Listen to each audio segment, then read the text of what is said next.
Are you craving some delicious chicken wings, but only have frozen ones on hand? Don't worry. Here is how to cook frozen chicken wings in an air fryer. Place the frozen chicken wings in the air fryer basket and cook them at 395 degrees Fahrenheit or 200 degrees Celsius for 10 minutes to defrost. Then, place the defrosted chicken wings in a mixing bowl and coat them with your favorite seasonings or dry rub like salt, chili powder, or garlic powder.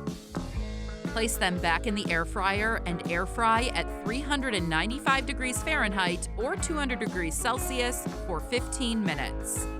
Then flip the chicken wings over and air fry them at 395 degrees Fahrenheit or 200 degrees Celsius for another 10 minutes till crispy and golden brown. Also, check out my other video here on how to make perfectly hard-boiled eggs in an air fryer without using any water at all. Check it out now.